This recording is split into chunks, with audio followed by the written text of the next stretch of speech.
All right, what's going on, everybody? Today we're doing our activity 1.5. We're going to be talking about histograms again, and we're going to be doing that by how many text messages do you send. Okay, again, I'm not in class today, but please make sure you're tuning in your homework from lesson 1.5. And my iPad is frozen again. Please stop doing this, iPad.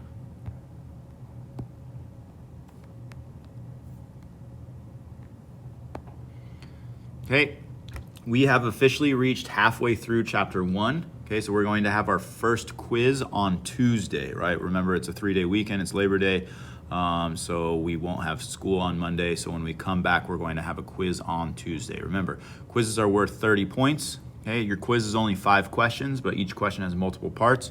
Make sure you review your notes. You don't get anything on the quiz except for a calculator.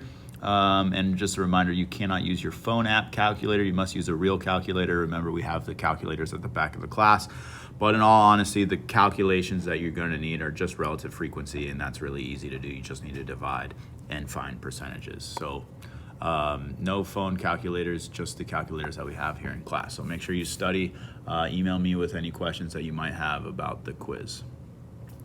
Okay, number 1 says check your phone to see how many text messages that you sent. Only that you sent, not just how many text messages you have, only ones that you sent, just from yesterday, okay?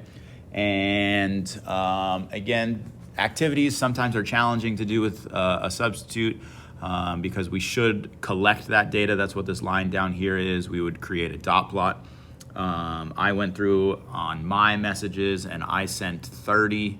Sorry, we wouldn't make a dot plot, my fault. We would just collect the data. I sent 30. How much did you send? Try and get a few numbers from the students around you. Ask how many text messages that they sent yesterday. Okay, then go to tinyurl.com/stanton.plot. Again, you can create more than just a dot plot from that link. Input the data, input the numbers of how many text messages people sent. When you create the data, there's a box that you can click on to change it. It'll always start out as a dot plot, but then you can change it to a histogram after you submit the data and click, I think you click on Analyze or something like that, and there'll be a drop-down menu. You can change it to a histogram. Once you make it as a histogram, go ahead and copy it below for number 2.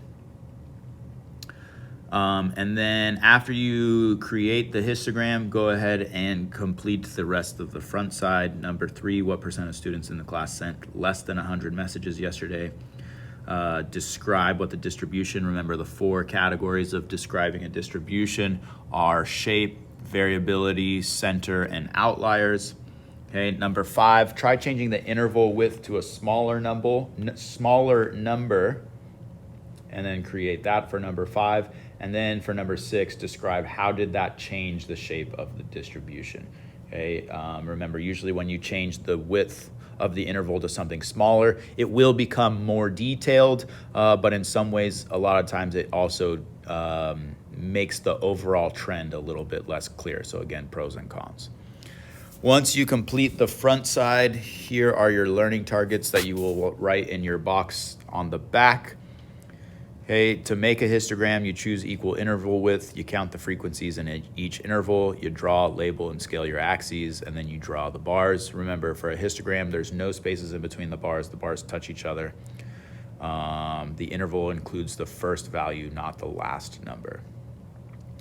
Learning targets number 2 and 3 was describing and comparing distributions. And again, remember the 4 categories that we use to describe or compare distributions is shape, center, variability, and outliers. And remember to use percent instead of frequency when you're comparing between 2 different things. And then the remaining time, just complete the backside and turn it in, right? So this video is very short, but if you are able to collect data from students around you to actually create a histogram, it should take longer for you than just doing this video. Study for your quiz. That will be on Tuesday. Go Mustangs.